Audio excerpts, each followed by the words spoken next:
Hey everyone, it's Cory McCarthy, and I'm kicking off, as promised and as scheduled, the weekly live Q&A events that I set out to be doing. So I've got my light set up this time because I'm just going to wait for some viewers to get on.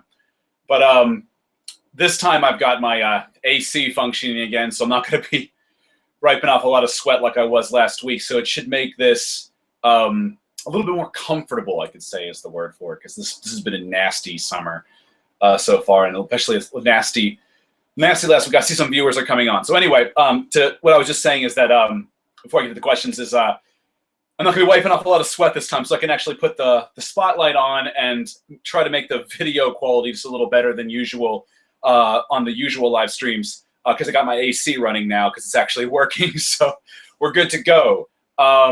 So like always, pop your questions down or over in the chat box on the side, and any nutrition, fitness, vegan questions you might have, and we will get started. Somebody says boobies are greater tan titties, or no, wait, booty is greater than titties. Sorry, I misread that. Do I think? Okay, that's an absurd question, but I will definitely answer that nonetheless. Just a second, I'm going to put this on mute in case it gets on mute. Because last time I had an ad just started playing randomly during the video. Yeah, I do like butts more than I like I'm more of a butt guy than a boob guy, I guess is the way to put it. Not that I have anything against boobs, but yeah. I'm going to try to sift through all the troll comments because there's a hell of a lot of them. Somebody says this is better than sex and no one has even come yet. Oh, wow. It's just a lot of trolls. People talking about farting and cum jokes, and somebody slipped pre-workout, horny goat weed into someone's pre-workout. Let's see here. I want to keep these questions, like there's a lot of cum questions and fart questions going on here right now. I want to keep it to veganism, fitness, and nutrition. So fire away with those.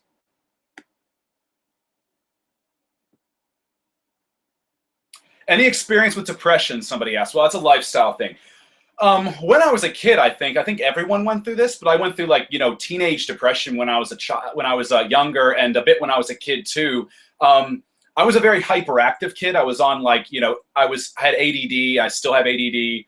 And of course, when I was younger, they put me on all sorts of hyperactivity medications. And I was on Ritalin for a short time when I was very little, but I had a bad reaction to it, so they took me off.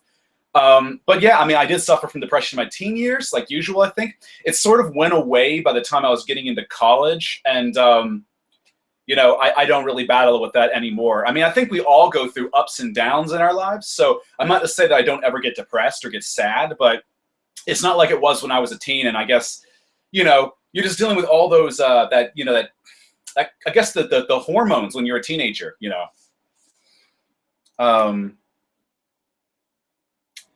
Somebody says, thanks to you and Vegan Gains, I have been vegan for 1.5 years and going strong. Other than worrying about my B12 intake and omega-3/6, what else should I consider? I would say that you should consider looking at your zinc. I mean, if your zinc levels are bad, but you can get a lot of zinc from your food as well. But zinc is one to consider and keep an eye on for all men and women, everyone. I'd say keep an eye on zinc. Everyone keep an eye on zinc. This is an important one, especially if you're physically and sexually active. Keep an eye on zinc.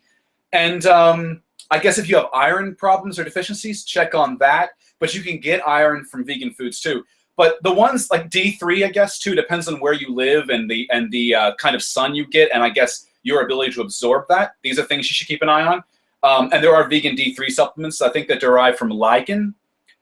So look into that if you have a D3 problem. In fact, there's a lot of vegan D3 supplements now. There was a time when you really couldn't find very many of them, and now there's quite a lot of them. It's more than just the Diva brand, or Deva, however that's pronounced.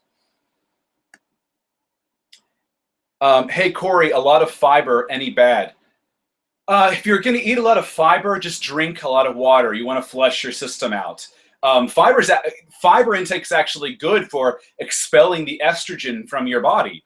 So that's actually a great thing. But if you are going to eat a lot of it, you might want to flush your system with water. Drink a lot of water. That should go without saying. I mean, to be healthy, you should keep hydrated. So keep hydrated. What are the benefits of pull-ups and the help in daily life or self-defense?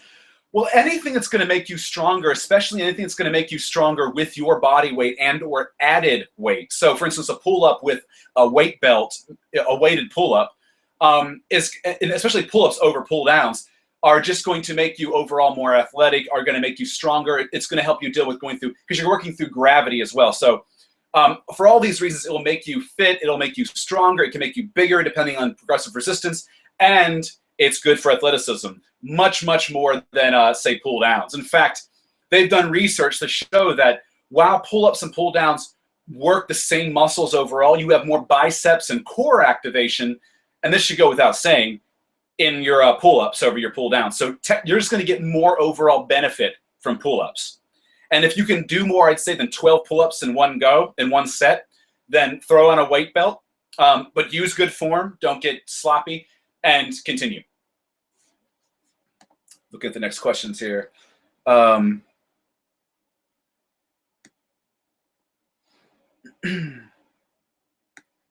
are saying hello. Hello. Is 3 weeks on, 1 week off for a deloading or loading good for your experience? Listen to your body. Like, what I will often do is and I'm a bodybuilder, okay? Keep this in mind, I'm a bodybuilder. I'm not a power lifter. I don't do Olympic lifting or anything like that. Well, I do work relatively heavy, I guess, as a bodybuilder. It's not powerlifting by any stretch. So what I will do is oftentimes every 8 weeks, well, 6 to 8 weeks, depending on how I feel, but 8 weeks if I can do it, I'll take a full week or 2 weeks off, depending on what I feel like I need. Now, if I have an injury or a tweak or something, I'll take a little more time. Like if I feel like, you know, a week into a training program that I'm feeling a little bit tweaked and I could use a few days of rest, I'll take those few days over getting an injury. That's just about training smart. So listen to your body. And it also depends on what your goals are and what you're trying to do. But if you feel there's a strain in your body, yeah, it's good to take maybe a week off, maybe 2 weeks off, and see how that goes for you.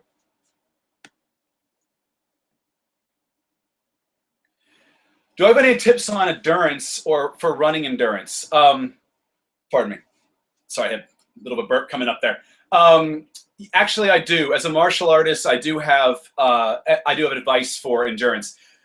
Just keep working on your stamina. Now, I don't know, with running, it might be a bit different for competitive runners, but for martial arts, we'll work on our stamina, like fight a little longer, hit pads a little longer, we'll do high intensity interval technique pads, for instance, like 30 seconds of nonstop kicking or punching, sometimes with resistance bands attached to our limbs. And then we'll rest for a minute or something. And then we'll do 30 seconds again and rest for a minute. And then maybe the next time or a week later, we'll increase that to 45 seconds, then increase that to a minute. And you just slowly but surely can build up your endurance over time with that. And I'm sure it's something similar with running too. It's like, push the boundaries a little more without hurting yourself a little more, then let your body recover, then push a little more and recover. It's like something with weight training too. It's like you get stronger progressively as you keep trying to push your body past limits, but you have to do it smart because you can hurt yourself too. Does it matter whether I eat, let's say, a meal with 90 grams of protein or 3 separate meals of 30 grams of protein each? Like, is the absorption affected by quantity? No. You can have all of your daily, if you so choose, all of your daily macro needs in one single meal if you wanted to in a 24-hour time period. But it's not, there's no nutrient timing, generally speaking, is a myth. So, unless you're like a highly elite athlete and your training is so rigorous and grueling that you need to eat at certain times to function and properly fuel the body in a specific way for a specific end goal. Just for a bodybuilder or, your average guy who's going to the gym who wants to be fit and healthy and happy, there's, eat your meals how you feel comfortable. I have between 2 and 3 meals a day, and I do intermittent fasting, so I eat within an 8-hour time window, and I get it all within that 8-hour time window. And sometimes it'll be 2 meals, sometimes it'll be 3 meals, 2 meals and a snack. And that's just how I feel comfortable. I used to do the 6 and 8 meals a day thing too, because I used to, a long time ago, used to be, I guess, I used to buy into the bro science, I suppose is the way to say it. And, but yeah, there's been enough research to show that nutrient timing, generally speaking, is a myth. So, you know, do what feels best for you. What is my bedtime routine, meal timing, supplements, etc.? Okay, what I will do is I'll have my final meal, and I do IF, so it's a big fucking meal. It's a massive fucking meal. It's like 80% of my daily calories in one meal. I'll have that meal about an hour or two before I go to bed. It depends on how on my schedule. And then but an hour or two will go by where I'll let that meal digest and go about its thing. Then I will go have some GABA, usually before bed, if I think I really need some help sleeping that night. It can depend on like stress levels that day, or you know, how energized I feel. GABA does help relax me a bit, so I'll toss back like 3 grams of GABA. I'll take zinc sometimes before bed as well. Those are the key things. I mean, there's times I'll take, but valerian root gives me fucked up dreams, so I kind of avoid that if I possibly can. But yeah, zinc, GABA, and occasionally valerian root, and I'll do that. And Cissus quadrangularis. I take my Cissus before bed. I do 2/4 teaspoons of Cissus, and that's for my joints and soft tissue and hard tissue repair.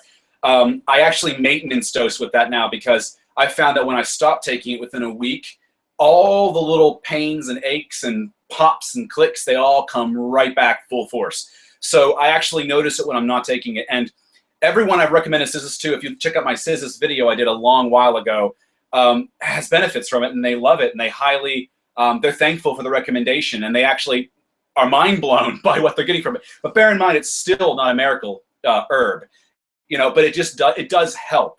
But, you know, if you have a massive fracture, it's not going to heal it in a few days. So don't expect miracles, but it can help you if you have soft and hard tissue, basic injuries. It can help you recover and heal a little faster. And it has been shown in research to do so. So,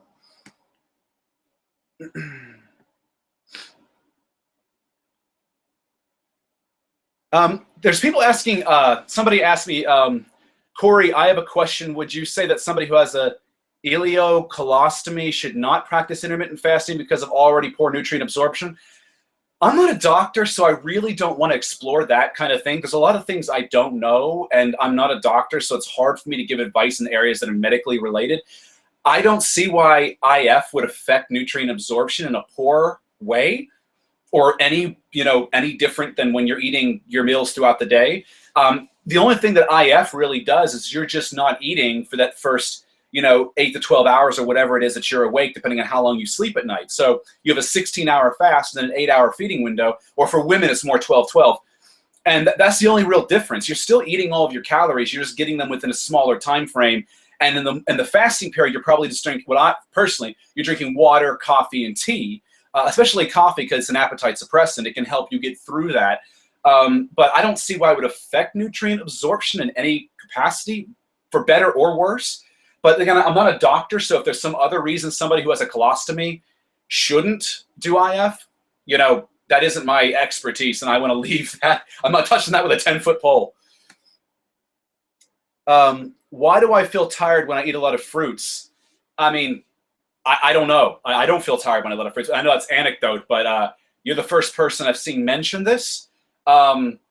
Maybe it's something having to do with your digestive system. Maybe it's overtaxed or something, and it's making you feel worn out. I mean, I know that when I eat a heavy meal, a heavy meal, I definitely feel a bit tired. I could have a nap afterwards, and to let the digestion process work through.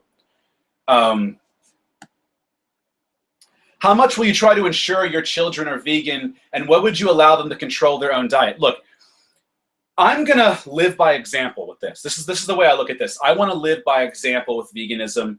I'm not, when I raise my child, yes, I'm going to raise them vegan, and I'm going to be doing a video on that Italian situation recently, where the Italian government's talking about, I've seen the news articles, and I'm actually going to be addressing that. That's the next video I think I'm going to be doing. People have to understand that vegans overall in the world are a very small population compared to non-vegans. So naturally, and also we're against the grain. We're going against the grain of what everybody seems to do what everyone considers normal. Albeit normal isn't always the best thing, obviously. What they don't understand is that, like, there are idiots everywhere. There are people who are going to do veganism wrong. If I'm not mistaken, at least one of the situations of a child dying due to veganism is because the mother was deficient. Her breast milk was deficient because she wasn't supplementing B12 and she was deficient herself, and therefore passed on to the child because the child wasn't getting those nutrients from the mother breastfeeding. So, I mean, if you're gonna, there's nothing wrong with feeding your child a vegan diet, and I say this from research because the American Academy of Nutrition and Dietetics, or it's formerly known as the American Dietetic Association, has specifically stated in a peer-reviewed paper that veganism is fine when properly planned for all stages of life, including for athletes. So there's no reason why a child can't be a vegan, but the key words there are properly planned. You have to be intelligent about it. So for me to raise a child vegan, I would ensure that it gets B12 through some means. And I know enough about nutrition that I'm not going to fuck that up. You know, that's one thing you got to do too, is that as vegans, we should, you know, we need to learn that we don't have as many fortified foods at our disposal like non-vegans do, although it's getting better and better every day. And for that reason, you know, we have to pay attention to things like B12. We have to pay attention to things like D3. We have to pay attention, especially if you're not getting enough sun, and pay attention to things like zinc and iron, perhaps, if you're having a deficiency with those. You have to pay attention to your diet just a little more. It doesn't mean it's impossible. It just means that you have to be smart about it. And if you're going to raise a child who is dependent on you, you certainly got to be smart about it. You've got to make sure they're getting all the nutrition they require for proper health.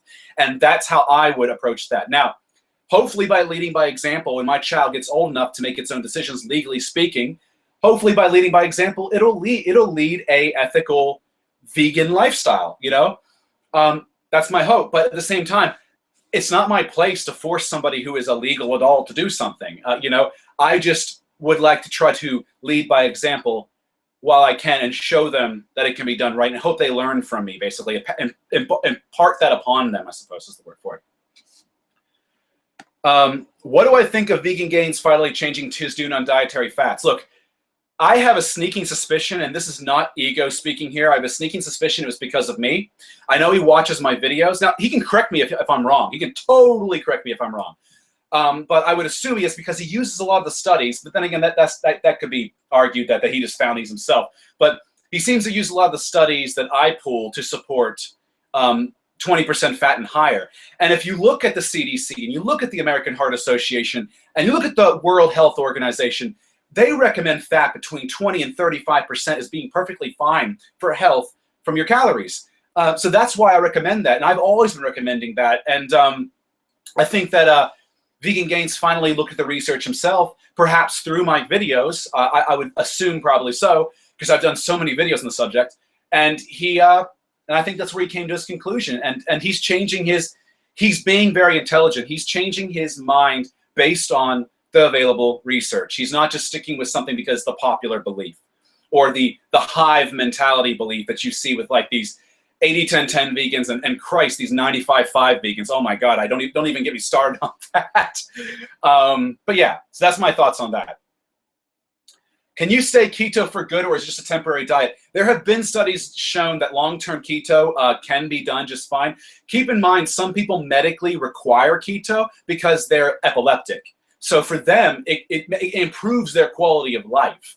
Now, personally, I think that, you know, as a bodybuilder, having a refeed every now, what they call cyclic ketogenic diet, is the way to go to help with keep your hormones in check. Because I do have a fear from the studies that I've seen. While fat plays a very important role in your testosterone levels and your other sex hormones, so does carbohydrate intake. Now, not sugars, keep that in mind, but dietary carbohydrate from whole foods. Now, sugars have been shown that at 75-gram sugar loads in one sitting can significantly reduce your testosterone for up to 2 hours. So if you're somebody who's popping pixie sticks or candy or things like that, you're doing yourself a disservice. But carbs are still very important for your hormone levels. And keep in mind, too, carbs help control cortisol. Higher levels of cortisol can increase your estrogen and reduce your testosterone values. Is Red Bull energy drink a vegan? I've been told the taurine content is not. I don't know. I don't drink Red Bull. I would advise you contact the company and ask them how they source their taurine. Bear in mind that some products will probably label vegan on the label, or suitable for vegans, that sort of thing, whatever phrasing they use. But understand that there is also, because you can get vegan synthetic taurine, and so it could be synthetic. I don't know. But you want to contact the Red Bull company. Is it owned by Coca-Cola or something? I don't know. Look into whoever produces it and ask them. Most companies that are reputable, if you call them and you ask them about their products, they'll give you a straight answer, even if that means they'll lose you as a customer. Now, maybe not go and call and say you're vegan. Just ask, can vegans drink this? Say like you know a vegan or something, because they might. I don't think they'd lie to you, but you know what? Play it safe.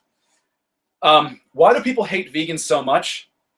I think it's because we're challenging what's considered the societal norms, and we're not just doing so, without facts and evidence either. We're doing it. We have facts and evidence mounting to support the lifestyle. And I think for some people too, it's a matter of they start questioning what they've been doing. They realize the ethical side of it, and they start questioning what they've been doing their entire lives, and they feel bad about it. And their first reaction is to attack, I guess, in some situations, before they accept and make a change. That's my guess. And also it could be approach. Like some vegans are very in your face. Some vegans come at you more like myself with education and logic, although I can be in your face too sometimes. And then other vegans are very friendly. So it also depends on approach. Some people respond better to certain approaches than other approaches. So they might hear the loudest and most angriest vegans over the other kinds of vegans and assume that we're all loud, angry, and psychotic, or psychotic sounding. Because I don't think being loud and angry about something like this is actually psychotic, but that's my thoughts on that. But like I said, we need all sorts of vegans in this movement. We need vegans from every possible cross-section you can think of, because we're reaching people from every possible cross-section out there that you can think of. So we need loud vegans. We need more soft-spoken vegans. We need vegans who are more evidence-driven. We need vegans in all of the sports as well, and in the Olympics, et cetera, et cetera, et cetera. It just helps promote the lifestyle.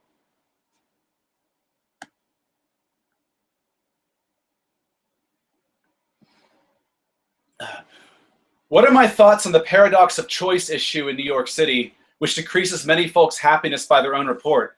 I've never heard about the paradox of choice issue in New York City. I think that the happiness for some people might be affected in this city by the price of living versus the income. I mean, you can get a decent income here, but sometimes it can be very hard to keep up with the cost of living. That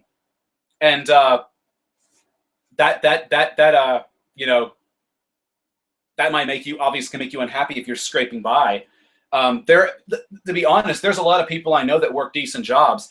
In fact, just down the hall from me, there's a group of people living together who work very high level corporate jobs, but they're young. They're probably not making top corporate salaries.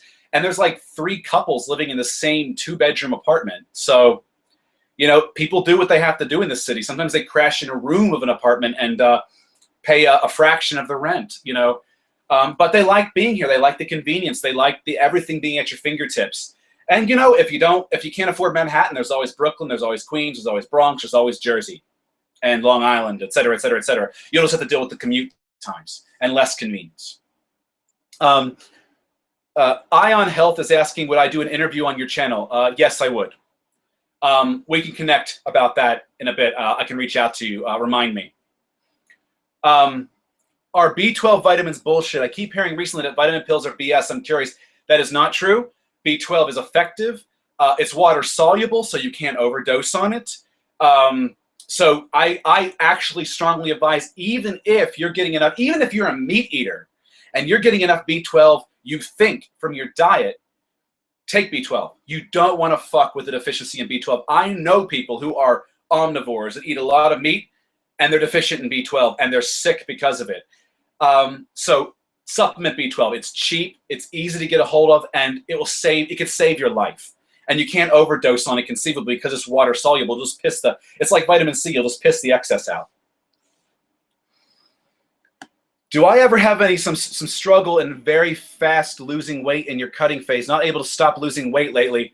Like my GH and me are back in my 20s. Wait, do I ever have struggle in very fast?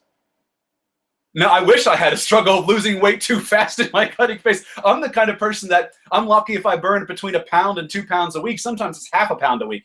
And I have to manipulate my calories, and I have to manipulate my my training frequency and cardio schedule to make more, eventually to break through a plateau. I wish I had the problem of losing too much fat too quick. But at the same time, if I had that problem, I'd be tweaking calories the other direction to ensure that I'm not losing muscle mass. I like to keep between 1 and 2 pounds a week. I've heard that taurine is bullcum. I've heard that before, and I think Snopes.com said that was bullshit. So, no pun intended. Trying to scroll through so many questions, so trying to reach all this stuff.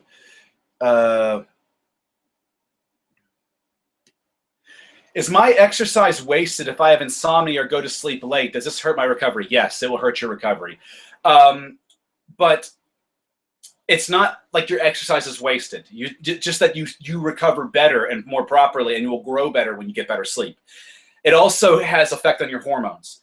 Poor sleep for a period of time, like a few days in a row, can lead to a drop in testosterone levels. So my advice to you is, if you're having sleeping problems, talk to your doctor. If you can't sort it out yourself, talk to your doctor. There are some supplements you can try first. There's things like, but again, you might have allergies to these things, so be careful. But there's stuff like I was talking about earlier. There's, well, I use GABA myself, which is gamma-aminobutyric acid. Just one word of warning: when you dose GABA, it can cause you to have a shortness of breath is the best way to describe it. For about the first 5 minutes of dosing it, suddenly you're going to feel like you can't really breathe. You'll get a weird head rush and a feeling of lightness around your limbs and your head.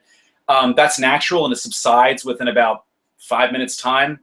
But it can feel pretty scary to first-time GABA users. But if you keep your doses lower and you work your way up to like 5 grams or something, you'll minimize the effect. The more you take, the more of the effect you're going to feel. I take about 3 grams, and I've worked my way up to that over the years. I take between about 3 and 5 grams a night if I need it. I still get the effect moderately, but not like when I first took it. When I first took it, it was like, whoa, I thought my world was going to fall apart or some shit, because everything was spinning and it was weird. But yeah, there's valerian root too. Zinc before bed can help calm you. Magnesium can help calm you.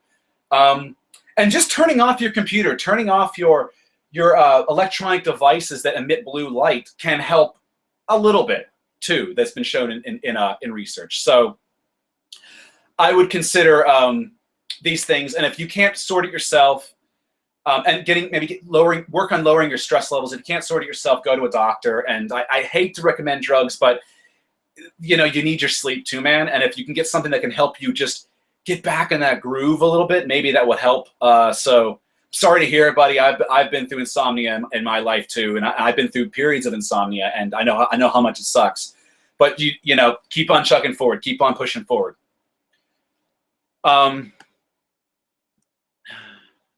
Is a simple multivitamin good enough to get the missing vitamins and minerals? Yeah, I would stick to whole food-based multivitamins. Like there's a brand called, what is that fucking brand? They make a product called Blood Builder. If you look up Blood Builder on Google, you'll see it. It's that brand that makes the Blood Builder iron product. They do they do whole food-based multis that don't require a meal to absorb. And you'll just get more benefit from them. They're a little more expensive, but they're easier to absorb for your body. And they make a vegan one daily, so you might want to look into that.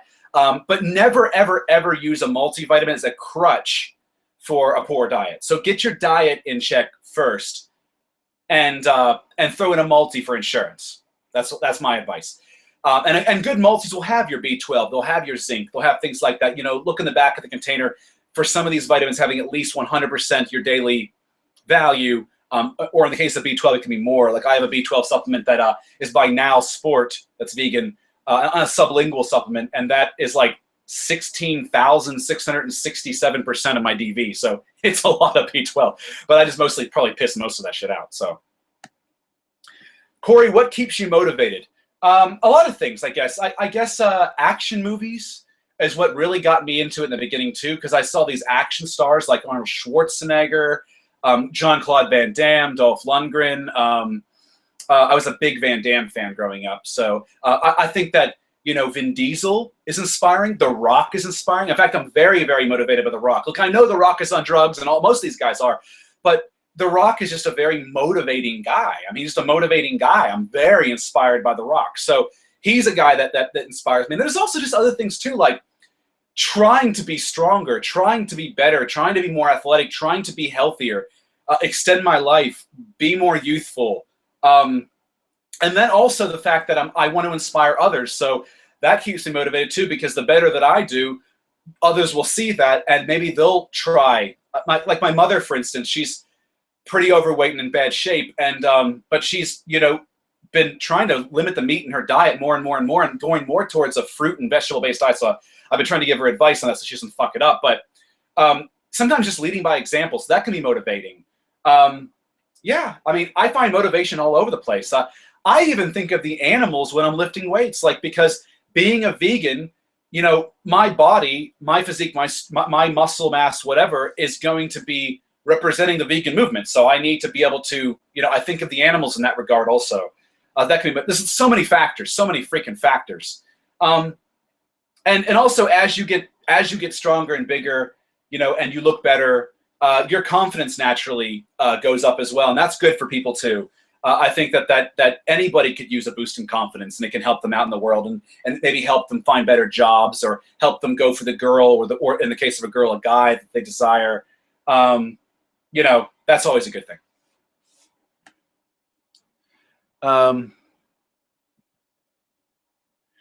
Cory, I tried to be vegan. I've been for about 4 months. I ate very healthy stuff, mostly raw. I don't like raw diets. I've talked about this before. So mixed diet is better.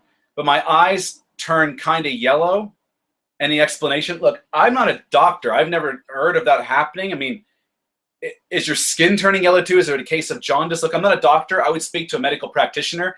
I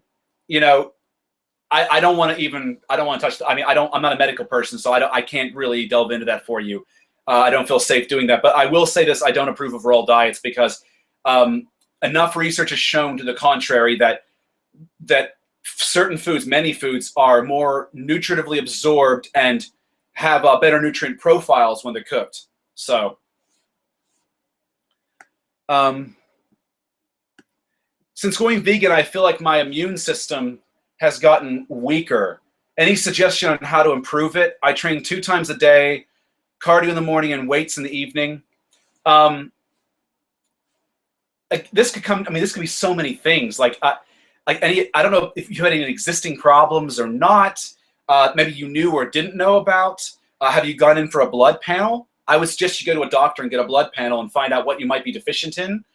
It could be as simple as a deficiency. It could be a hereditary thing. It could be an existing condition that's only been exacerbated. Are you getting enough calories? Are you training yourself too much? Look, overtraining does exist, whether people want to say that or not, but it exists in the sense that you tax your CNS too much beyond the ability for it to be able to recover. That's how overtraining functions. And for some, it's going to vary from person to person. Some people can get away with more training than others, and for different reasons. And so that's something to consider right there, to think about. So it's hard for me to really say. I don't have enough information. Thoughts on the best time to eat carbs and carb cycling? Eat them whenever you want. There's no reason why you should cut carbs at night, or no reason why you should cut carbs in the morning. Eat them whenever you want. What is the recommended daily intake of zinc? I want to say it's 15 milligrams for men, but I don't have that in front of me to look at right now. I've mentioned it in videos before, but I pulled it from the research directly when I was doing the video. But I want to say it's around 15 milligrams for men and like 10 or 12 for women. But just look online. It's on Google, or check out some of my other videos where I've talked about zinc. You can even just search my channel for the word zinc, and it'll bring up some of those videos. Yep, somebody says it sounds like jaundice. That's what I was thinking too, for that guy whose eyes turn kind of yellow.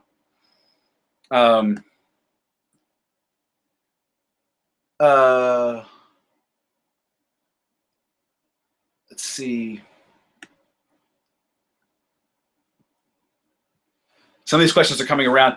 I've already answered Peter's question about a meal with 90 grams of protein or 3 meals of 30.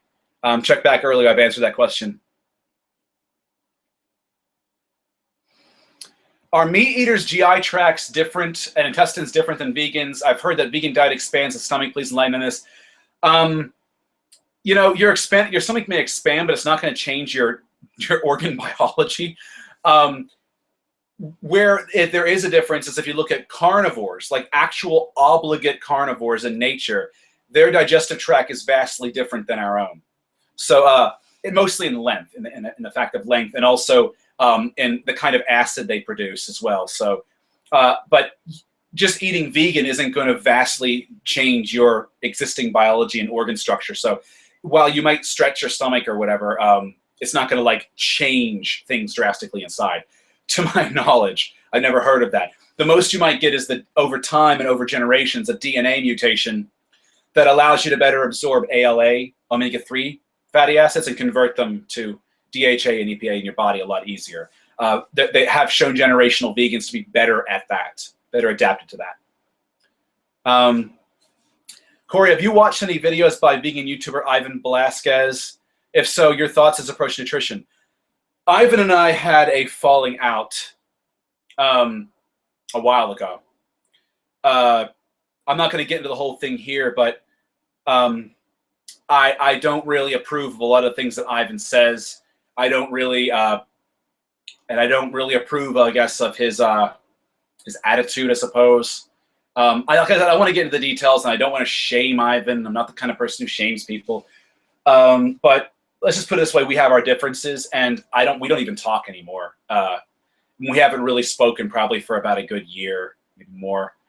In fact, none of the admins I work with in the vegan group that I work with on Facebook even speak to Ivan. He kind of badmouthed all of us when we had the falling out. So on his wall. That's my thoughts on Ivan Velasquez. I will say this: I think Ivan has an eating disorder, but that's as far as I'll go. He's pretty fucking lean, but he wants to get leaner and leaner and leaner. And he's the kind of person that shames people who aren't like 6% body fat or something, which is absurd because that is unhealthy, man. I don't recommend that to people. I don't even recommend competitive bodybuilding for that very reason. But if you must, you must because you really want to do it. But you have to know what the drawbacks are going to be. That's one thing I have to say about Ivan is that he has this obsession with being ultra striatedly lean and shames people who are even just like 10% body fat. So, or he has before. I've seen him do it. So that's my thoughts on that. I think that's a sign of a problem, but he has to sort that out.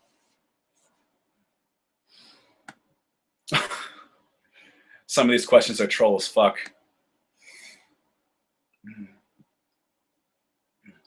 I went vegan for about a month and I got weak and couldn't work out. And I also gained weight and increased acne. And what went wrong?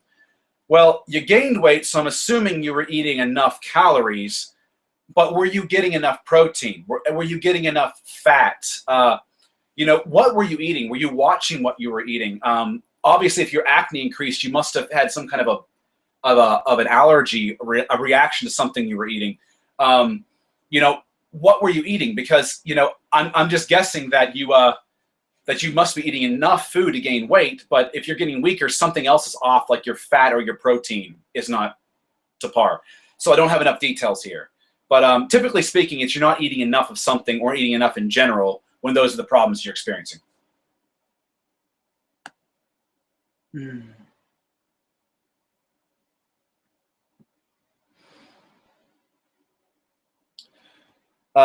Video request: full body workouts are for beginners that are good for physique.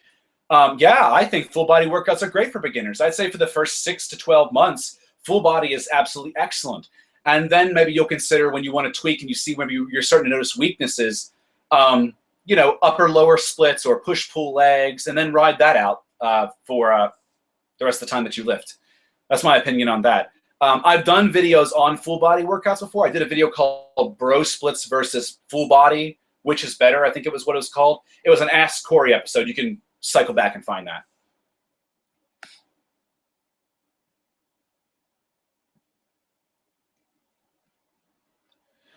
In what ways do you think barefoot running or just walking barefoot helps in daily life? Can it make feet strong for kicking? I've read arguments on both sides. I would need to look into it more, to be honest with you. I do wear barefoot shoes. I have these Vivo Barefoots, I think is what they're called. They're like rubbery shoes with like little holes all over them, and then there's like this little pull string that you tighten it with and you lock it in place to tie it on your foot. It feels like you're wearing a toy, but they're actually pretty good. They're especially great during my leg training, anecdotally here, because when I do calf raises or leg presses, I feel like I have a better connection to the floor, or with a leg press to like to the machine's pad, or with squats to the floor, and I feel like I get a better workout. I don't know. That's the best way to describe it than when I wear my vegan hiking shoes that I also wear sometimes around, which are made of hemp, by the way. So I don't know. The research seems to be mixed. I'd have to look more into it, but that's a good question. I can't say I've noticed it making my kicking any better. Training has certainly made my kicking better, but I don't know if it was the shoes. I don't think that had any. I can't say I've noticed any difference in that. So they're very comfortable.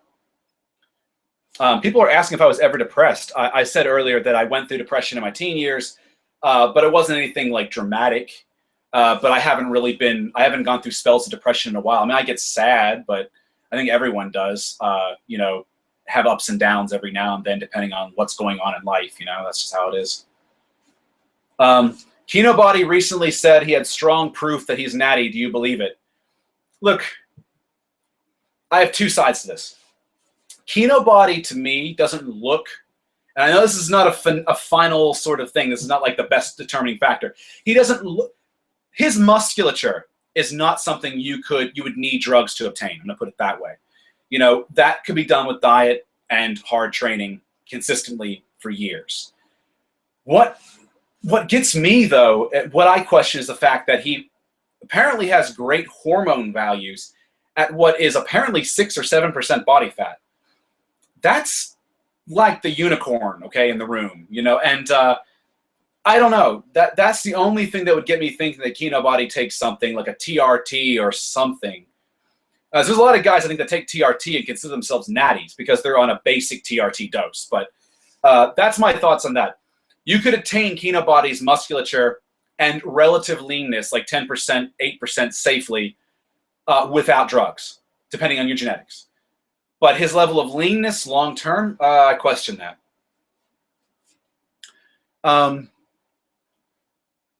Why are soccer players so muscular? I don't think a lot of soccer players are really look like bodybuilders. Their legs are pretty developed, given what they do and what they're doing on the field, and the fact that they're kicking the balls around. I mean, like that's that could explain it. I mean, but I don't think they look particularly like outrageously muscular, to be honest, either. Like, that's my opinion. And I also would think that most people who are engaged in sports would be involved in some kind of resistance training also to cross-train, just to make themselves better athletes. What's your advice on strengthening joints and bones? Lift weights. That's one way to do it, but lift weights intelligently. Because lifting weights has been shown to increase bone density and strengthen joints. But don't take steroids, because what will happen is your muscle and strength will get bigger and improve, leaving your joints falling behind, your connective tissue falling behind, and that can lead to snapping shit up. This is why so many pro bodybuilders have so many fucking injuries. Not just the way they train, but their gear use. It affects that as well. That's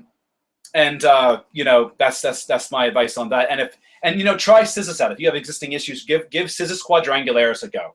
It's a pretty cheap herb, and see how you feel within 3 days of taking it for basic things, and report back to me. I would love to know, because so far I've never met a person yet who hasn't had some benefit from Scissors quadrangularis.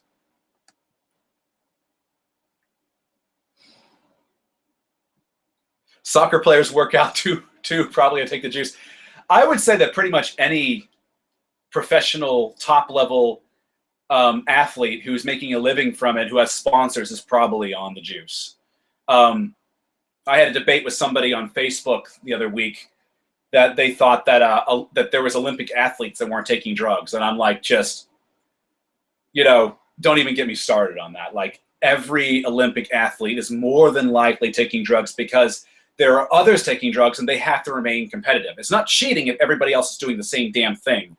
And if you have a problem with taking drugs, then don't compete, or compete in a natural league. And even then they use drugs, but at least you have that natural title there, and you might have a more of a psychological chance, at least. And if people are being true like you, and the drug tests are working, which they usually are not, they're circumventing the drug tests, then you might have a really good chance. But what I do think is wrong is people who are in natural leagues, like natural bodybuilding, where it's literally labeled natural bodybuilding, you know, and natural powerlifting or something like that, and using drugs. That's cheating. That's cheating. I'm 5'4", 125. I eat 2,500 calories a day, but sometimes I wake up starving at 3 a.m. I only work out for an hour a day. Should I eat more or eat late at night, or what? Again, eat whenever it's comfortable for you, around your schedule, whatever works best. I guess what I have to say is, like, what are the results you're seeing at 2,500 calories? Like, are you losing weight? Are you just maintaining? Are you gaining weight? What are your goals? You know, because that will determine how you have to adjust your calories from there. Yep, somebody says they play soccer in England and football.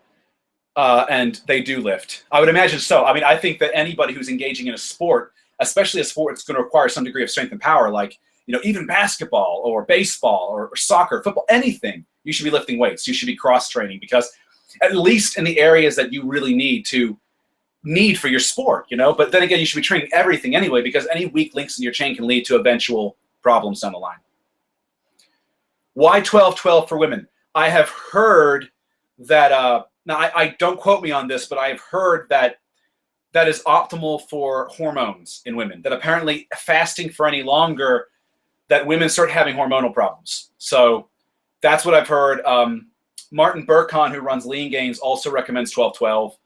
And I've heard another guy, I forgot who it was, it's an IF guy, or does some kind of a fasting thing, and he also recommended 12-12. But that's what I've read. I'd have to look more into it, but men aren't affected by it for some reason, by the longer fasting like women are. Women are affected more by longer fasting periods in an adverse way hormonally than men. So that's why. That's still pretty good. 12 hours is still a good fast. You know, you'll sleep for 8 hours a night, get up 4 hours, and then you'll eat after 4 hours. It'll let you get, you know, have some coffee, get your day started, get going, and then you'll have 12 hours to eat. Let's see here. Somebody's recommending having raw honey before bed, but that's not vegan. Any tips for growth on YouTube? Consistency. I mean, first of all, I don't even know if I'm the best channel to ask this question to, because I'm only just shy of 15,000 subs, and that's not really big. But it's weird, because when I started, I would look at people with 5,000 subs and be like, oh my God, they're so big. And then when I got to like 5,000, I was like, oh my God, people with 10,000 subs are big. People with 20,000 subs. Now I look at like 100,000 and 50,000, and more so 100,000. I'm like, well, that's like big, you know? So it's very relative to where you are. But I guess the best advice I can give you for growth is consistency, quality content, and I guess stir some shit up sometimes too. Drama can help. But my advice on drama, just because I'm not a big fan of the whole TMZ kind of crap like the Vegan Cheetah does. You know, if it works for him, if people enjoy that, more power to them. It's just not my thing. But, you know, with drama, my opinion on that is make it worth something. Make it useful. Like, stir up drama to teach something. Like when Kino Body was saying bullshit things about veganism, or, you know, when Elliot Hulse was talking trash about vegans. And these are things that weren't, or like what like Richard does with Vegan Gains. He calls people out for things, you know, that bring information to the drama. It's not just like, oh my God, who's fucking who? Oh my God, is this person pregnant? Oh my God, does this person have AIDS? Oh my God, like, you know, this and that. This petty shit has nothing to do with veganism. Keep it to whatever your topic of your channel is, whatever that might be. So if your channel's about soccer, stick to soccer, you know? Doesn't mean you can't deviate a bit, but primarily try to tie everything back to your core channel, you know, channel subject matter, because that's what also helps keep your viewers engaged because they're coming to you for a specific niche reason. You have an audience for a reason. Don't alienate your audience by suddenly, like the wind, changing to a different subject. That's my advice to you.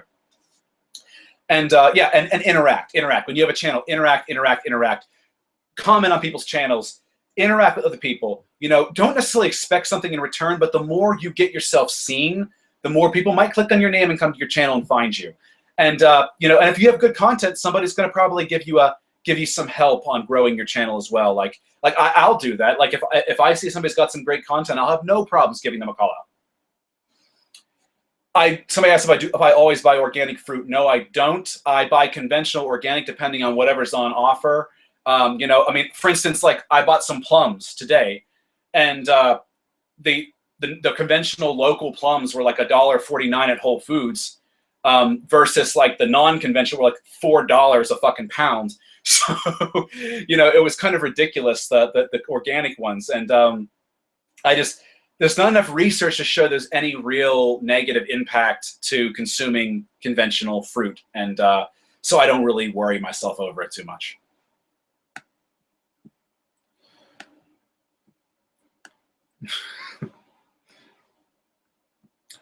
You can prioritize cardio and still get jacked. Yes, you can. You can do that. Yeah.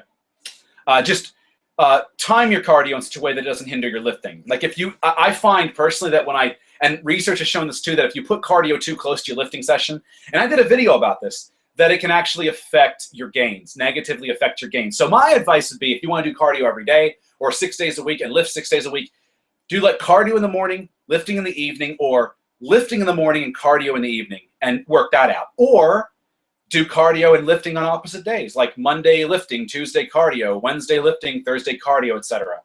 And work that can work too.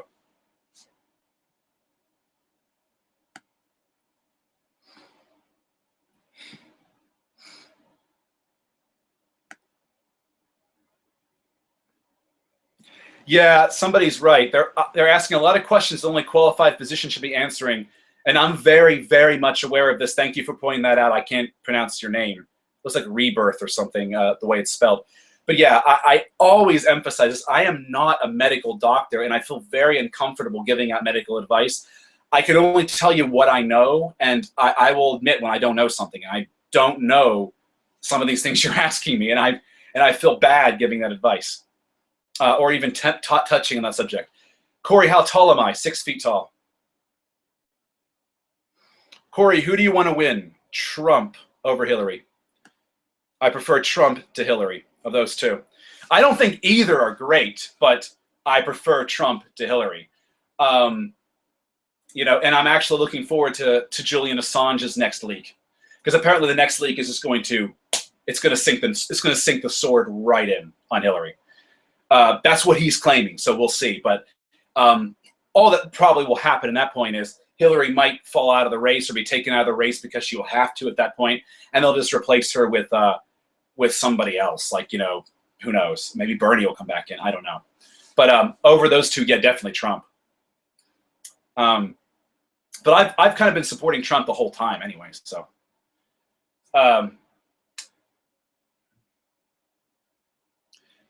I'm just looking for the next question.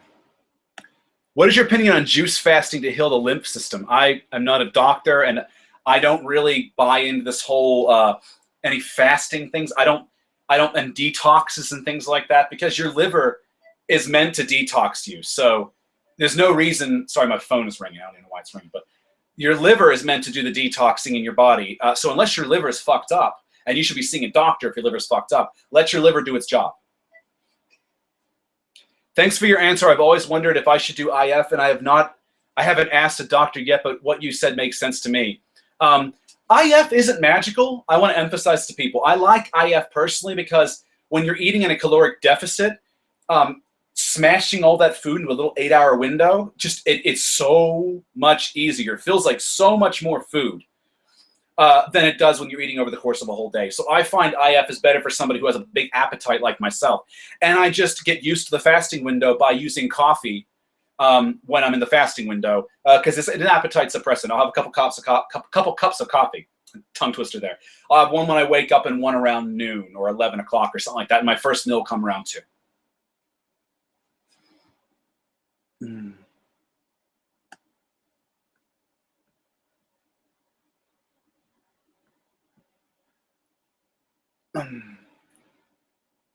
If Durian Ryder just listened to you about dissing sugar, he'd make a hate video about you. Let him do it. People can make hate videos about me all they want.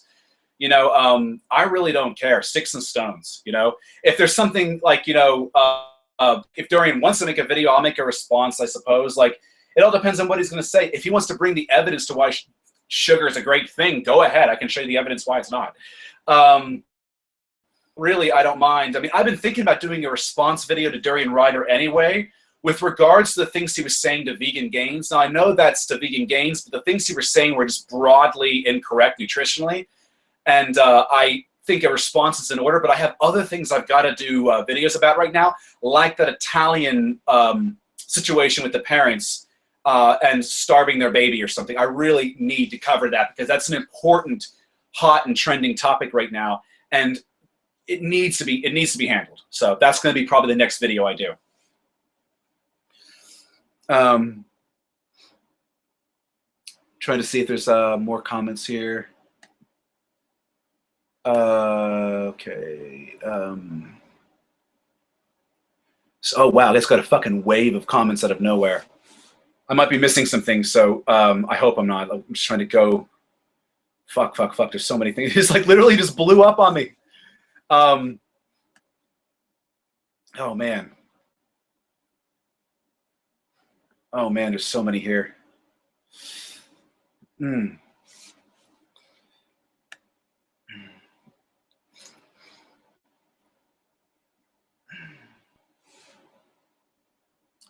I've already talked about organic. I'm going to skip over the stuff that I've already talked about.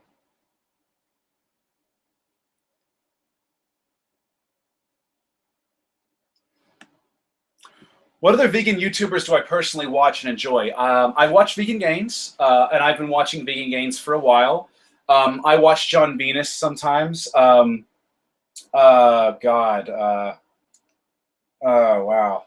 I don't really, you know, the thing is I don't really have a lot of time to watch a lot of videos. Even Vegan Gains is a lot I got to catch up on. You know, so that's, you know, I mostly do my videos and I have other things I've got to do. So it's like I don't really have a lot of time to watch YouTube. I sometimes catch Juggernaut Fitness. Like, he's not vegan, but I'll watch Blaha. But his channel's kind of turned to a shit show recently. Although sometimes he puts out some informative videos and interesting videos. I haven't watched Mark Lawbliner in a long time and Jerry Ward in a long time. My God, I can't remember the last time I watched those guys. Yeah. You know, that's really, I haven't really watched a lot of videos lately, but I do have to catch up a lot on some Vegan Gains videos. And if you want to recommend some great channels to me, certainly do. Certainly do. Do I watch anime? I did watch a lot of anime at one time in my life. I love, now this is kind of old stuff because I haven't watched anime in a long time, but I love Zerum animation, Iria, the Zerum animation. And in fact, that's probably one of my favorite animes of all time is Iria. And Akira, Ghost in a Shell, Wicked City was weird as fuck. That's just some examples right there. Ninja Scrolls. These are all kind of older, you know, but I did used to watch these a lot. You're very welcome for all the info that I provided to you. Somebody who just went vegan 2 weeks ago and just wanted to thank me for the info. Very welcome. Do I meditate? In the martial arts, I do. At home, I need to do it more often. I really should, because you know it can help you. It does help you calm down a lot. But whenever I go to martial arts classes and stuff, we always back since I was a child, we'd always start a class with meditation. So it helped clear your mind, so you weren't thinking of outside troubles as much when you're training.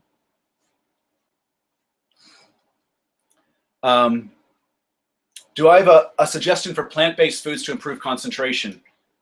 Not really. I mean, doesn't ginkgo do that? I don't really know. I have to look at the research to see if that's even a valid thing, but I've heard it can help your concentration.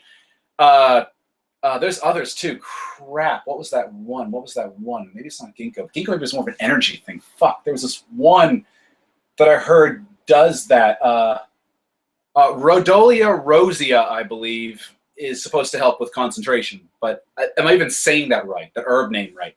But again, I have never taken it myself, but I remember reading about it one time being Again, I haven't really looked into the research. I'd have to look into the research. So you can always Google it yourself. You can check out examine.com. That's EXAMINE.com. And it talks about all the supplements, and it basically documents all the existing research on the supplements and it's a very unbiased website. It's a very good website.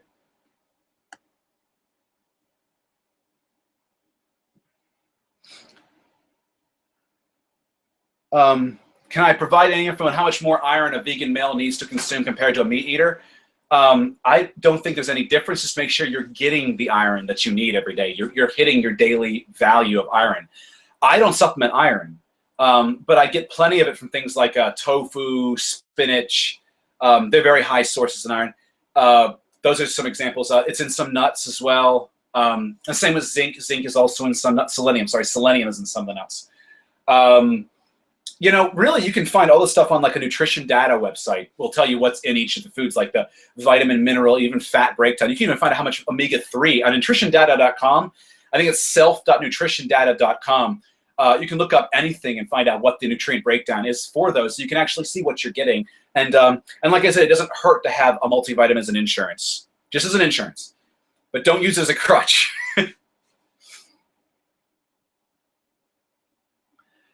What are my thoughts on vegan woo and the vegan movement, and what are your thoughts on how the vegan movement and how to counter this?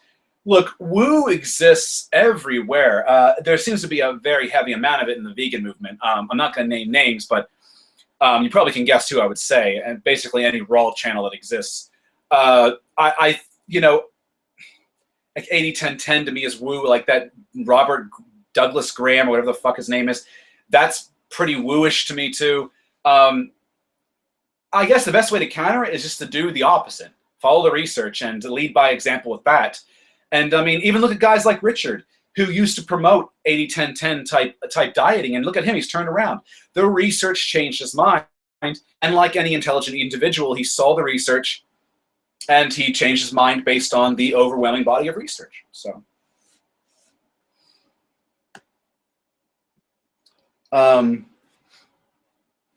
macros for obese vegans trying to lose weight. I lost 120 pounds of meat as a meat eater and haven't really been able to get back on the ball.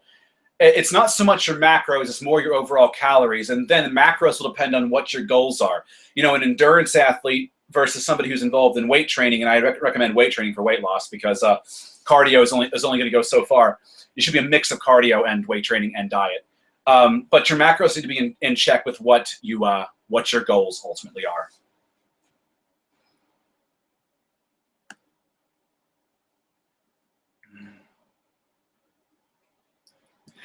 Did I stop taking algae omega-3? And if so, why? Yes, I switched over to flaxseed omega-3 after reading about vegans' ALA absorption abilities.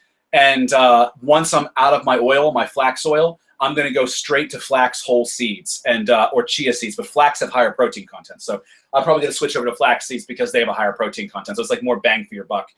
That's my thoughts on that. Yeah, but I instantly quit the algae oil because it was so expensive. I mean, when there's something that's an alternative that works as well, from what I'm seeing, I couldn't see the point. $30 for a tiny bottle when I can get a big ass bottle for $15 of flax oil.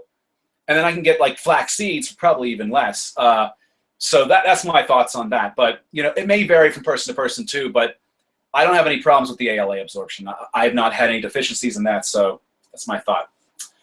What is a good way to get in the mood for exercise? One of my favorites is watching Pumping Iron, or watching bodybuilding training videos, or watching an action film. You know, a real testosterone-fueled action film.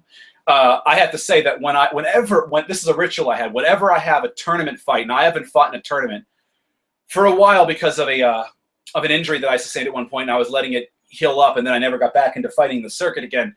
But when I was fighting, what I would do is I would watch Kickboxer or Bloodsport the night before my fight, because I don't know. I know it's cheesy as fuck, but those Van Damme films just got me all amped up for that kind of thing. And I would just hear the music in my head when I went to go fight the next day. And I just felt really like I was in an 80s action film, and it felt so cool. But it's the same thing for lifting. Like my favorite things were watching Pumping Iron before lifting, or watching Dorian Yates's Blood and Guts training videos, because they're so gritty that just makes you, even if it's like late at night and you aren't gonna be able to train till the next day, it makes you want to train anyway and hope there's a gym open. It just has that effect on you. So that's my thoughts. And other than that, I guess it's just enjoy it. If you're enjoying it, if you really love it, and you know, it's fun for you, you're gonna want to train. Like sometimes I'll have a day off because it's a designated rest day to recover a bit, and I'll want to train. I'll be like, I can't wait till I go to the gym the next day. You know, I'll make like a Facebook update where it's like, I need to go to the gym. You know, I'm looking forward to the gym, because it feels so good. It's so invigorating, you know? Hey, Cory, I've been following you for probably near a year now, and I was wondering, how much of what foods do you eat to get 20 to 30% of my fat? I typically eat about 20 to 25%. Typically around 20 is what I mostly do. Never lower than 20% of my maintenance calories. I primarily get my fats from peanut butters, or from tofu, from flax oil, or soon will be flax seeds. What else? You know, nuts sometimes, and seeds, other seeds. Avocados at times. If I'm having a salad, I might use olive oil dressing, like an extra virgin olive oil. That's how I often obtain my fats. You know, but I get a lot of from tofu. Believe it or not, tofu has you know, when you eat enough tofu, you get enough fat from that. And of course, the flax oil. Between the tofu and the flax oil, I often don't have enough room in my diet for any more added fat. If I want to saute something, sometimes if I'm not using a cooking spray, if I'm actually using a fat, I'll use coconut oil.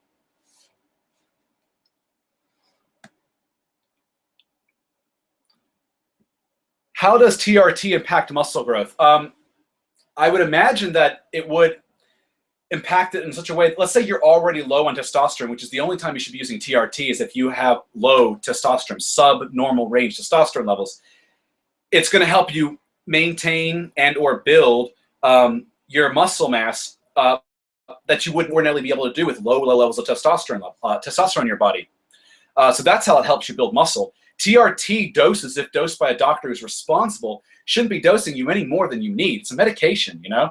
He shouldn't be dosing you sport performance levels of testosterone. And if somebody is doing that, you know, I would question their integrity. So that's my thoughts.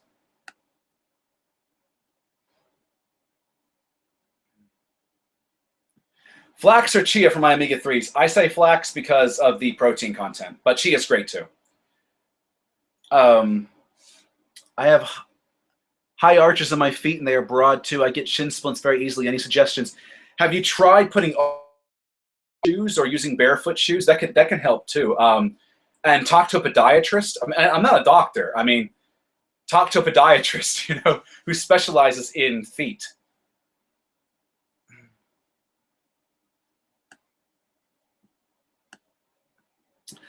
Do I use fluoride-free toothpaste? Yes, I do. I'm currently using this vegan freaking licorice flavored toothpaste. It's fluoride-free. I don't remember the brand anymore. Crap. Oh, God. It's a black container. I got it at Whole Foods. I have to go look at it, but I don't have it in front of me right now. But I like the taste of licorice, so I know it's a little bit weird. It's different than cinnamon or mint, and typically mint, but I like licorice, so hey, whatever. Mm.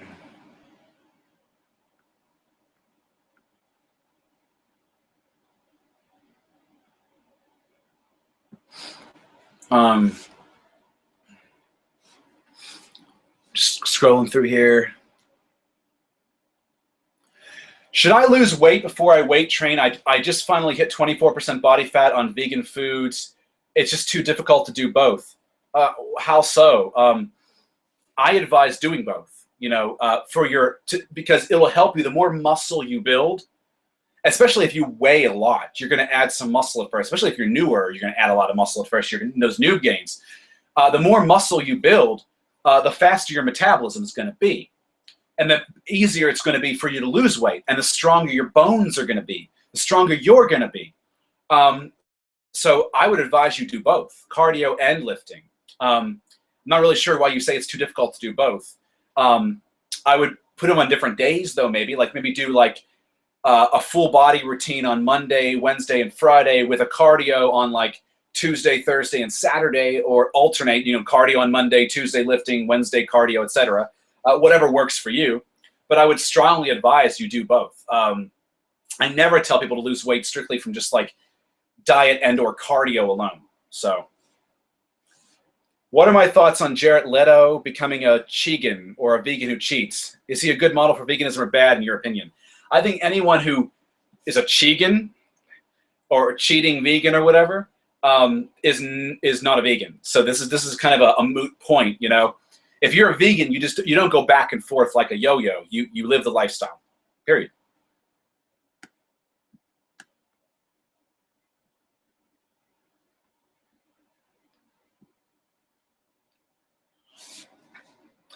I haven't seen Dr. Greger's video on salt, but bear in mind, sodium is you need sodium in your body. You need sodium taken in every day. Doesn't mean you should overdo it, but you should at least be getting the minimum.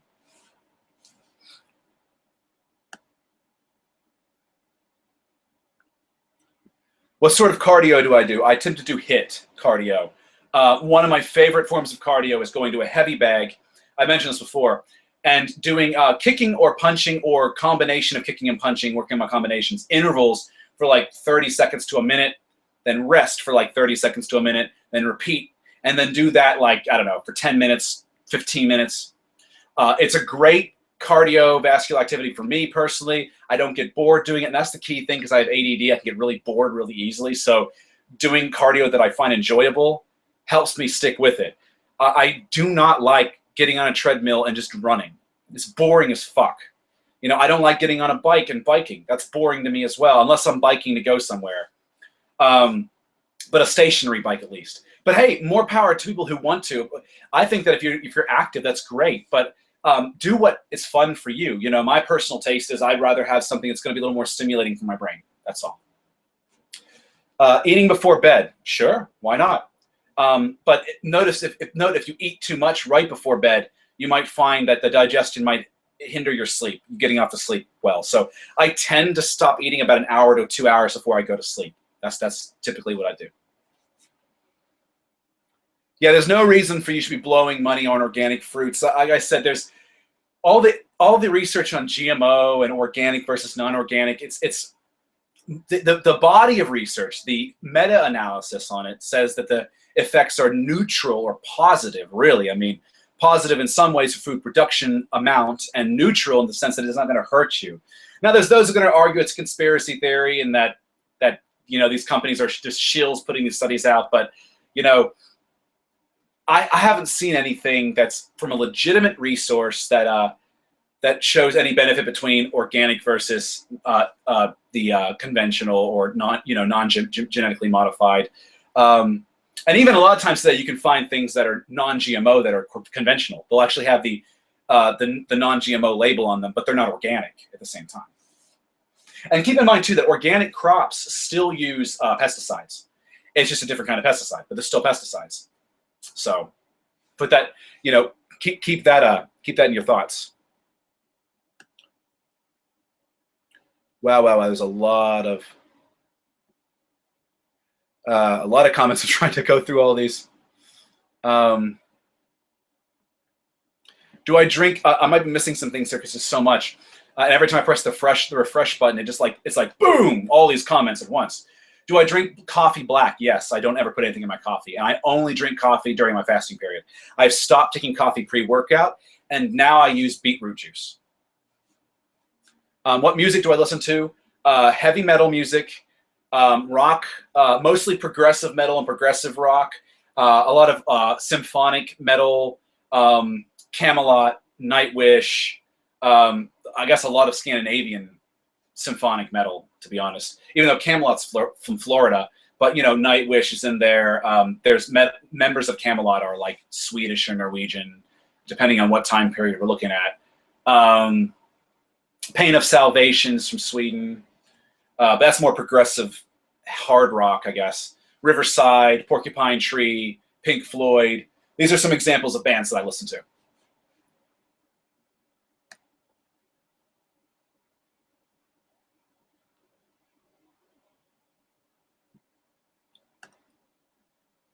Have I ever been recognized in day-to-day life? No, no, not yet, not yet. I know Vegan Gains um, got recognized around his 40 or 50,000 subscriber mark. So probably a while to go before that happens. But even here in New York City, no, or at least that nobody has actually come up and said something to me. I haven't had that happen yet. However, I did have an old friend of mine, a girl that I've known for a long time, reach out to me on Facebook in a message, said that she was dating a guy who's a vegan. And I don't know how the fuck I got brought up in this conversation, because I haven't spoken to this girl in a while. And she made the comment that this guy knew who I was, and like, he knows my channel. And she was like, "Oh, small world," you know. And she had to tell me about it because I thought it was funny. Some random guy she was dating, who happened to know who I was when she name dropped me, I guess. But guess it's not really the same thing as being recognized. But hey, it's probably gonna be weird the first time I get recognized. You know, I do these videos to help people and inform people. I don't do these videos to get fame. I really don't care about that. Although the aspect of fame does help push the message and push my information, but I don't really care if I'm like famous for it. That's not the intention behind this channel. So, but I'm sure it will happen sometime, you know. But it hasn't happened in London or New York yet, at least, or any other state that I've been to.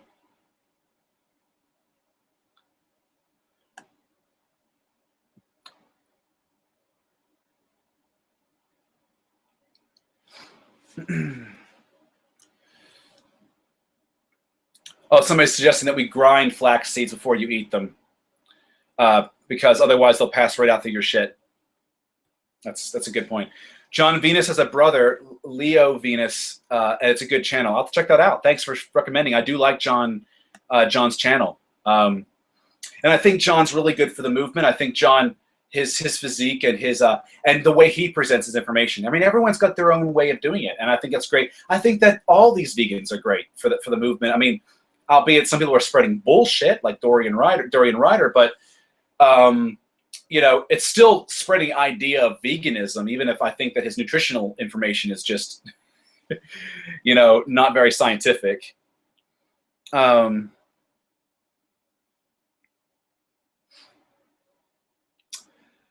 What do I think of vegan anti-natalists who think that having children is not vegan? Do you think any of the arguments have credence? Look, I've never been an anti-natalist, so I've never really hung a lot around that crowd. I'd have to listen to more of their arguments. I personally, my views have changed on this. As many of you will know, I did a video about a year ago or a little more where I had my thoughts, thinking that the overpopulation issues and everything else, and I've since changed my mind on that. The evidence I've seen, I don't think there's any reason why, you know, I should, you know, get snipped, basically, not have children. So, I mean, you know, thoughts change, people change, you know. When you're presented with new research or new data or better statistics, you know, things can change, you know, and I'm always open to that, and I'm always open to changing if something comes along. I mean, my thoughts on certain supplements like glutamine. I used to take glutamine all the time, but I found that glutamine downregulates mTOR and can hinder muscle growth, much like vitamin C and vitamin E taken as a supplement can. So I don't supplement vitamin C anymore, at least not post-workout. I don't supplement vitamin E. I do when I'm sick. I take vitamin C when I'm sick, or at least when I feel like I'm getting sick. I've never supplemented vitamin E. And glutamine, I stopped abruptly when I saw the research on it. So that's just my thoughts. Even my views on protein have changed a lot. When I used to think higher protein levels, higher protein intake was necessary. But I've since seen more convincing research, and my views on protein are a lot more modest compared to what they used to be, you know? So I don't think there's anything wrong with having children, even as a vegan. I don't think it's anti-vegan to have children. So that's my thoughts on that.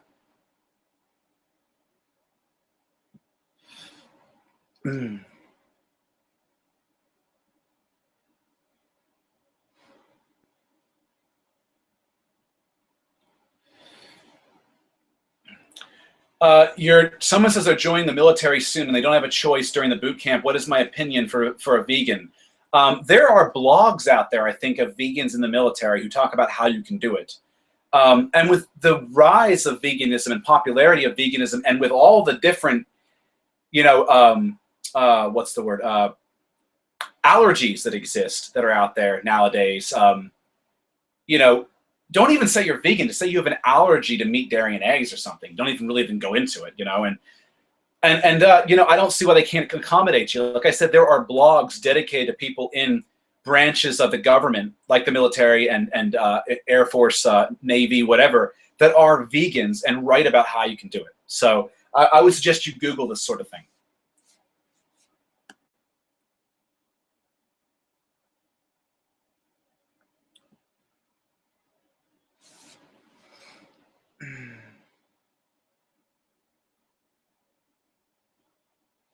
There's some strange questions coming through here. I'm just gonna let them pass, like some weird shit about like end of the world shit that I'm like, but it sounds like apocalyptic type scenarios.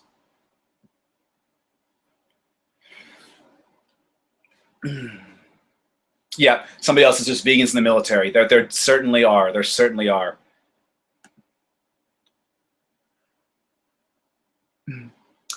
Are there any fats and oils I recommend staying away from, and the reasons? Like hydrogenated oils, I would say. I would say most oils in general. The only oils that I really stick to and use, I'd say if I'm cooking something, would be coconut oil, or if I'm using on a salad, it would be like olive oil.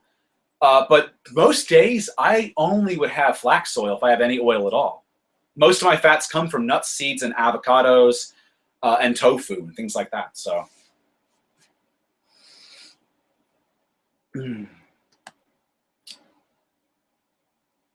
The brand of toothpaste I have is not Tom's, but Tom's is one good brand that makes fluoride-free toothpaste.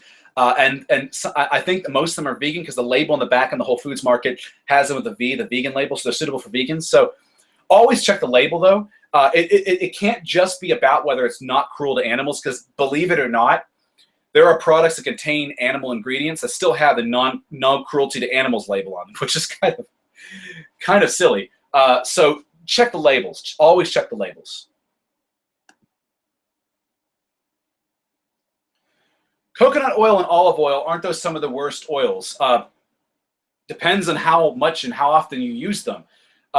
There is beneficial and negative research on both. I mean, don't overdo it. But a tablespoon of coconut oil a day or olive oil a day isn't going to hurt you. And there actually has been research on olive oil that's shown that it can extend your lifespan. And it has other benefits too, like anti-inflammatory benefits. Now, I'm not saying, go out there and just overuse oils. I always recommend whole food sources where possible. So that's my thoughts on that.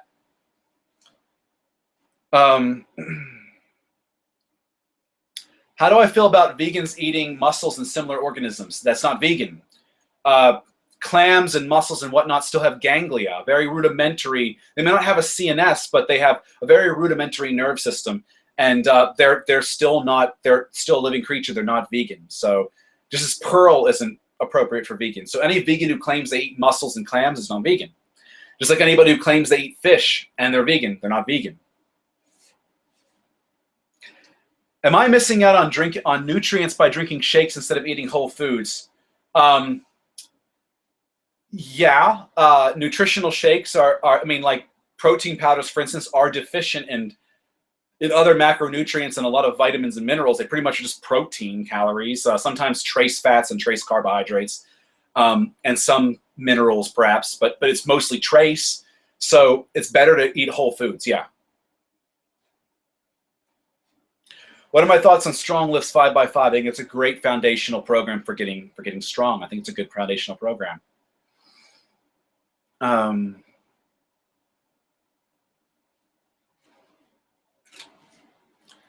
Somebody says Austro-vegans eat bivalves because they're non-sentient. I don't know what an Austro-vegan is, but it sounds like this whole pesco-vegetarian thing. It's like if you're an Austro-Aryan or whatever, okay, if you're a pescatarian, but saying pesco-vegetarian or saying like vegan, that's a little bit, I don't know.